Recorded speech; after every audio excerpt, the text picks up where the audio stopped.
অনেকটা হরর মুভির মতো লাগছে তো। কল্পনা করুন আপনি একটি নিরীহ শামুক, শান্তিতে ছায়ায় ঘুরে বেড়ান।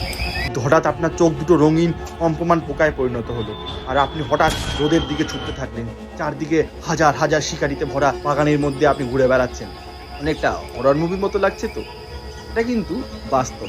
এর পিছনে আছে একটি জম্বি পরজীবী, নাম লিউকোকলোরোডিয়াম প্যারাডক্সাম।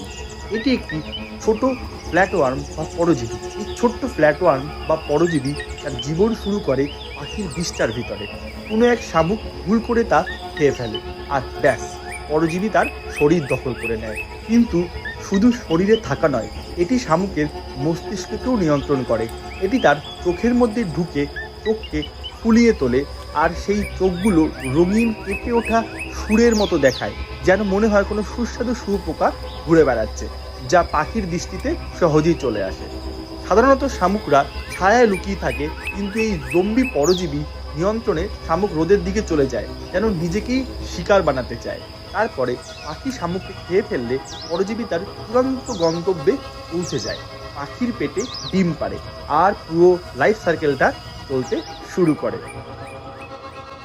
প্রকৃতি সত্যিই কতটা অবিশ্বাস্য রকমের অদ্ভুত। এই ব্রেন কন্ট্রোলের ঘটনা যে শুধু সায়েন্স ফিকশন মুভিতেই ঘটছে তা কিন্তু নয়, আমাদের বাগানেই কিন্তু এই ধরনের ঘটনা ঘটে চলেছে।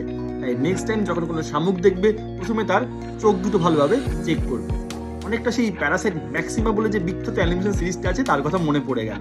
ব্রেন কন্ট্রোল কিন্তু কন্টিনিউয়াস ঘটে চলেছে। যদি এই ধরনের ভিডিও ভালো লাগে তাহলে অবশ্যই চ্যানেলটি সাবস্ক্রাইব করে পাশে থাকবে।